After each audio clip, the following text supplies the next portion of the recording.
Hello students, welcome to F online classes. Class आज आपकी English की क्लास है एंड इंग्लिश की लास्ट क्लास में हमने ग्रामर का चैप्टर किया था।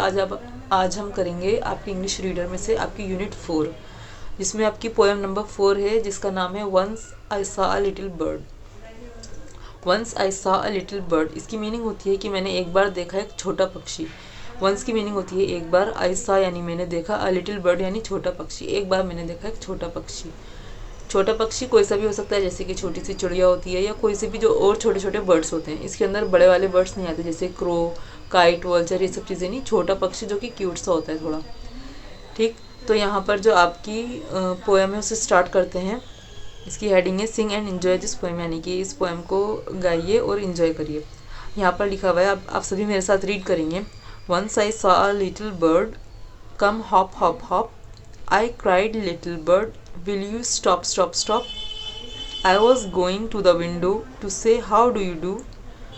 But he shook his little tail and away he flew. यानी कि अब ये कह रहे हैं कि इस मतलब ये बच्चा जो है, पोइट ये कह रहा है कि मैंने एक बार देखा एक छोटा सा पक्षी, यानी एक छोटा सा परिंदा। कम हॉप हॉप हॉप, अगर हम अपने लिए बात करें तो हॉप की जो मीनिंग होती है वो एक पैर पर कूदना होती है। ठीक है, जैसे कि आप भी कभी कभी एक पैर पर कूदते होंगे जब आप खेलते होंगे, मस्ती करते होंगे। लेकिन अगर हम बर्ड्स के लिए यूज़ करें तो मान लीजिए कोई भी बर्ड जब वो ज़मीन पर बैठा हुआ होता है, यानी कि वो उड़ नहीं रहा है, तो जब वो चलता है ना तो वो नॉर्मल नहीं चलता, हल्का सा उछल उछल के चलता है, तो उसको बोलते हैं हॉप हॉप हॉप। यानी कि इस उड़ते हुए पक्षी से ये कह रहा है कि तुम मेरे पास आओ, हॉप हॉप, उस तरीके से कूदते हुए या चलते हुए जैसे कि तुम चलते हो। ठीक है, I cried little bird, cried बोलते हैं चिल्लाने को। मैं चिल्लाया नहीं, ज़ोर से बोला। यहाँ पर चिल्लाने से मतलब गुस्से से नहीं बोल रहा, मतलब वो ज़ोर से बोला है कि आई क्राइड लिटिल बर्ड, मैं ज़ोर से बोला छोटे पक्षी, will you stop stop stop, क्या तुम रुकोगे रुकोगे रुकोगे। स्टॉप मीन्स होता है रुकना। ठीक है, नेक्स्ट है आपका I was going to the window, मैं गया विंडो तक यानी खिड़की तक। टू से हाउ डू यू डू, ये पूछने के लिए कि तुम कैसे हो। How do you do means तुम कैसे हो। But he shook his little tail, लेकिन उसने हिलाई अपनी छोटी सी पूंछ। शूक शूक जो है वो शेक की फॉर्म होती है, शेक मीन्स होता है हिलाना। ठीक है, लिटिल टेल यानी कि छोटी सी पूंछ, उसने अपनी छोटी सी पूंछ हिलाई। एंड अवे ही फ्लू यानी कि वो, और फिर उसके बाद वो उड़ गया, जैसे कि वो उड़ रहा था। ठीक है ना, अब यहाँ पर ये आपकी छोटी सी 8 लाइन्स की पोएम जो है वो फिनिश हो गई है। अब देखते हैं इसके न्यू वर्ड्स क्या क्या हैं। यहाँ पर न्यू वर्ड्स लिखे हुए हैं बर्ड। बर्ड आपको पता है, बर्ड बोलते हैं परिंदे को। ठीक है ना, नेक्स्ट आपका हॉप, हॉप मैंने आपको बता दिया एक पैर पर कूदना, एक पैर पर। ठीक, और इसके अलावा अगर हम बर्ड्स की बात करें तो वो जिस तरीके से वो चलते हैं हल्का सा उछल उछल के, उस तरीके से उसको भी हॉप बोलते हैं। नेक्स्ट है स्टॉप, स्टॉप बोलते हैं रुकने को। और टेल, टेल बोलते हैं पूंछ को। यहाँ पर एक पिक्चर भी बनी हुई है, उसकी टेल दिखा रखी है ये रही। लास्ट आपका विंडो, विंडो बोलते हैं खिड़की को। आप सभी के घर में विंडोज़ होंगी। ठीक है, ये उसी की मीनिंग है। नेक्स्ट है आपका let's read, the bird flies out of the window, जो वो परिंदा है वो विंडो के बाहर उड़ गया। ठीक है ना, उड़ता है यानी कि विंडोज, विंडोज दिख रहे हैं आपको, ये विंडो के बाहर, घर के अंदर तो नहीं उड़ते आपके। नेक्स्ट आपका we must stop cutting trees, यानी कि हमें जो ट्रीज की कटिंग हो रही है उनको रोकना चाहिए, यानी कि जो लगातार पेड़ों को काटा जा रहा है उसको रोकना चाहिए। उससे पेड़ों के कटने से बहुत सारे बर्ड्स जो हैं वो बेघर हो रहे हैं, यानी कि उनके घर छिन रहे हैं। बहुत सारे बर्ड्स ऐसे हैं जो ट्रीज़ पर रहते हैं, बल्कि ज़्यादातर बर्ड्स ट्रीज़ पर ही रहते हैं। तो जब उनके एक तरीके से ज़मीन ही नहीं रहेगी तो घर क्या रहेगा, यानी कि जब उनके लिए पेड़ नहीं रहेंगे तो वो अपने जो नेस्ट हैं वो कहाँ बनाएंगे, घोंसले। तो हमें जो ये पेड़ों की कटिंग है उनको काटा जा रहा है बड़ी बड़ी फैक्ट्रीज और बहुत बड़ी बड़ी बिल्डिंग्स बनाने के लिए, उनको रोकना चाहिए। तो नेक्स्ट है आपका यहाँ पर, तो आपके इसमें क्वेश्चन आंसर स्टार्ट हो जाते हैं। क्वेश्चन आंसर्स मैं आपको एक्सप्लेन कर देती हूँ, उसके बाद में इनके आंसर्स आपको दिखा दूंगी। आपका ये रीडिंग इज फन। यहाँ पर आपका फर्स्ट क्वेश्चन है व्हाट डिड द चाइल्ड सी, बच्चे ने क्या देखा। तो इसका आंसर रहेगा द चाइल्ड सा लिटिल बर्ड, यानी बच्चे ने एक छोटा सा परिंदा देखा। What was the little bird doing, वो जो छोटा सा परिंदा है वो क्या कर रहा है, ये क्या कर रहा था। तो वो ही वाज फ्लाइंग, यानी कि वो उड़ रहा था। नेक्स्ट है आपका do you see any birds around your school और योर हाउस, यानी कि आपने कभी कोई परिंदा देखा है अपने स्कूल में या अपने घर के बाहर, घर के आसपास। तो आपने बहुत सारे बर्ड्स देखे होंगे, यहाँ पर आपको बर्ड्स के नेम लिखने हैं। ठीक, उसके बाद नेक्स्ट है आपका have you try to talk to them, यानी कि आपने कभी उनसे बात करने की कोशिश की है परिंदों से। तो आप इसका भी आंसर यस और नो में कर बता देंगे कि करी है आपने कभी या नहीं। आपका नेक्स्ट है let's do, join the letters from A to Z, यानी आपको ए टू जेड लेटर्स को ज्वाइन करना है। आप देख सकते हैं यहाँ से स्टार्ट हो रहा है, ये आपका ए, ये आपका पीकॉक है, उसके विंग्स को कंप्लीट करना है, उसके पर जो है वो बनाकर उसकी बाउंड्री नहीं की हुई, उसको आपको कंप्लीट करना है। तो यहाँ ए से आप आएंगे स्मॉल बी पर, ये स्मॉल लेटर्स लिखे हुए हैं, स्मॉल बी से स्मॉल सी पर। Then small D. ठीक, इस तरीके से आप इसको पूरा कंप्लीट कर देंगे। ध्यान रखिएगा डॉट से इधर उधर मत करिएगा, नहीं तो वो काम गंदा लगेगा आपका। चलते हैं नेक्स्ट पेज की तरफ।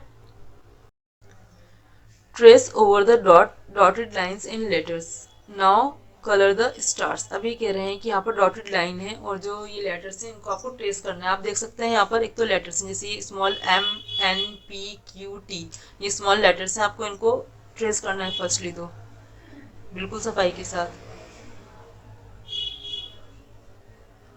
ठीक, जब आप इनको ट्रेस कर देंगे उसके बाद इन सभी को ट्रेस करने के बाद आप ये स्टार्स देख सकते हैं, इन स्टार्स के अंदर भी डॉट्स हैं, आपको इसको भी ट्रेस करना है।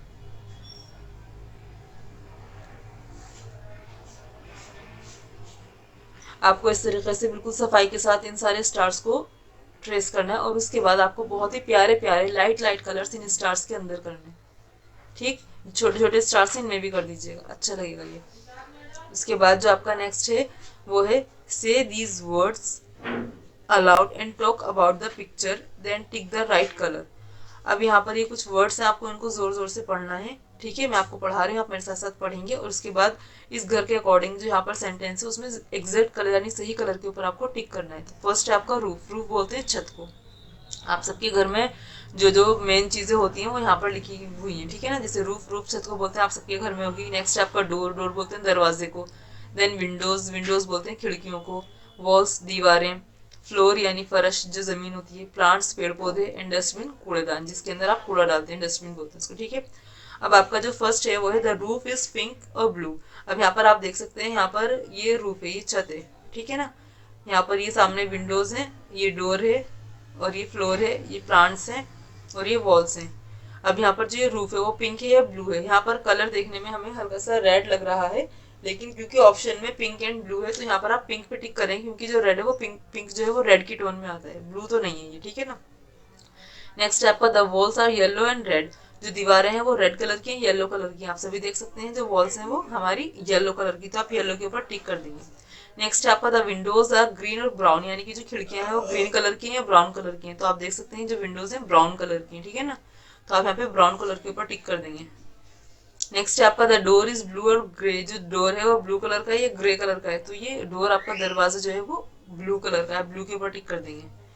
नेक्स्ट है आपका द डस्टबिन इज पिंक और ग्रीन। तो ये जो डस्टबिन है, कहाँ पर है dustbin, yes there is dustbin, तो वो पिंक कलर का या ग्रे, तो ये पिंक कलर का, आप पिंक के ऊपर टिक कर देंगे। फिर आपका the plants are green and orange. Plants यानी जो पौधे हैं वो ग्रीन कलर के हैं, ऑरेंज कलर के हैं। वैसे तो इसमें इन्होंने दिखा भी रखे हैं कि ये ग्रीन कलर के हैं और वैसे भी ग्रीन ही कलर के होते हैं, ऑरेंज कलर के प्लांट्स नहीं होते, तो आप इसके ऊपर ग्रीन पे टिक करेंगे। Next is the floor is grey और ब्राउन, यानी कि जो फ्लोर है, जो जमीन है वो ब्राउन कलर की है, ग्रे कलर की है। अब आप देख सकते हैं जो फ्लोर है ये पूरा ग्रे कलर का है, तो आप इसके ऊपर ग्रे के ऊपर टिक कर देंगे। तो यहाँ पेज नंबर 44 पर आपकी यूनिट 4 की पोएम 4 फिनिश होती है। इसका जो कॉपी वर्क है वो मैं आपको बता देती हूँ। ठीक है, चलते हैं कॉपी वर्क की तरफ। यस क्लास, तो आप अपनी कॉपी में क्या करेंगे, आप अपनी कॉपी में ऊपर हेडिंग डालेंगे पोएम 4 और उसका नाम लिखेंगे once I saw a little bird, यानी एक बार मैंने देखा एक छोटा परिंदा। उसके बाद आपको जो फर्स्ट वर्क है वो है राइटिंग इन डिक्टेशन। आपको जो पोएम है आपकी छोटी सी प्यारी सी, ये आपकी छोटी सी पोएम, आपको इसकी राइटिंग करनी है। ठीक है ना, एक ही पेज पे आ जाएगी, बल्कि और भी कम पेज पर आएगी ये। उसके बाद आपको इसी पोएम का डिक्टेशन बुलवाना है। अब आप इसके अंदर से या तो 12 डिफिकल्ट वर्ड्स ले लीजिएगा, नहीं तो पूरी पोएम का एज इट इज डिक्टेशन बुलवा लीजिएगा। तो आपका ये पहला काम हो गया राइटिंग डिक्टेशन का। उसके बाद जो आपका सेकंड काम है वो है आपका क्वेश्चन आंसर का। क्वेश्चन आंसर मैंने यहाँ पर 2 ही क्वेश्चन के आंसर लिखे हैं, जैसे कि आप देख सकते हैं आपके ये वाला जो What did the child see, यानी बच्चे ने क्या देखा, तो इसका आंसर ये है the child saw a little bird, बच्चे ने देखा एक छोटा परिंदा। उसके बाद है what was the little bird doing, यानी कि वो छोटा परिंदा क्या कर रहा था। the little bird was flying, वो छोटा परिंदा उड़ रहा था। जिसके नीचे के 2 क्वेश्चन है, इनके आंसर मैंने नहीं लिखे क्योंकि इनके आंसर यस और नो में है, वो आप इसी में लिख दीजिएगा अपनी बुक के अंदर ही। जैसे कि do you see any birds around your school और योर हाउस, क्या आपने अपने स्कूल या उसके घर के आसपास कोई बर्ड देखा है, तो यस आपने देखे होंगे, आप इसमें यस लिख देंगे। ठीक है, उसके बाद नेक्स्ट आपका have you try to talk to them, यानी आपने उनसे कभी बात करने की कोशिश करी है, तो अगर आपने करी है तो उसके लिए आप यस कर देंगे, और अगर आपने नहीं करी तो आप नो कर देंगे। ठीक है, तो आपका जो भी आंसर है उनमें से कोई सा एक लिखिएगा, दोनों मत लिखिएगा। अब यहाँ पर आपका ये जो क्वेश्चन आंसर का काम है वो फिनिश हो गया। अब क्योंकि इसके अंदर बर्ड का जिक्र है, परिंदे का जिक्र है, तो मैं चाहती हूँ आपको और भी परिंदों के नाम पता चले। बहुत सारे आपको पहले से पता होंगे, लेकिन फिर भी मैं कुछ नेम्स हैं बर्ड्स के नेम्स जो मैं आपको लिखवाना चाह रही हूँ, उन्हें आपको अपनी कॉपी में करना है। उसको मैं यहाँ नीचे लिख देती हूँ, आप अपनी कॉपी में करिएगा उसकी हेडिंग अलग से डालकर। यस क्लास, मैंने यहाँ पर कुछ बर्ड्स के नेम लिख दिए हैं। जैसे कि आप देख सकते हैं टोटल 10 बर्ड्स नेम है। जैसे कि फर्स्टली मैंने लिखा है आउल, आउल बोलते हैं उल्लू को, देन हैन, हैन बोलते हैं मुरोही को। तो ये मैंने आसान आसान से लिखने की कोशिश करी। आपको इनको अपनी कॉपी के नेक्स्ट पेज पर लिखना है। ऐसे पहले लाइन से लिखेंगे, फिर सामने सामने एटलीस्ट 5 टाइम्स लिखेंगे, क्योंकि छोटे छोटे से आसानी से आ जाएंगे। आउल, हैन मैं आपको एक बार रीड करके बता देती हूँ, ताकि आपको स्पेलिंग में या रीडिंग में मसला ना रहे, ठीक है। और आप भी पढ़ पढ़ कर लिखेंगे इसको, ताकि आपको साथ साथ याद भी हो जाए। Owl, hen, crow, duck, swan, hawk, crane, kite, parrot and peacock. तो ये टोटल 10 बर्ड्स नेम है। आपको इनको ऐसे नीचे कॉपी में लिखना है, सामने सामने भी लिखना है। तो ये आपका book work plus copy work यहाँ पर फिनिश होता है। आपकी पोएम 4 भी फिनिश होती है। नेक्स्ट क्लास में इंशाल्लाह हम करेंगे चैप्टर 4। ये तो पोएम थी, वो लेसन है आपका यूनिट 4 में, ठीक है ना। वो भी बहुत ही मज़ेदार और इंटरेस्टिंग है। तो मिलते हैं इंशाल्लाह नेक्स्ट क्लास में नेक्स्ट वीडियो के साथ। जब तक के लिए अल्लाह हाफिज़।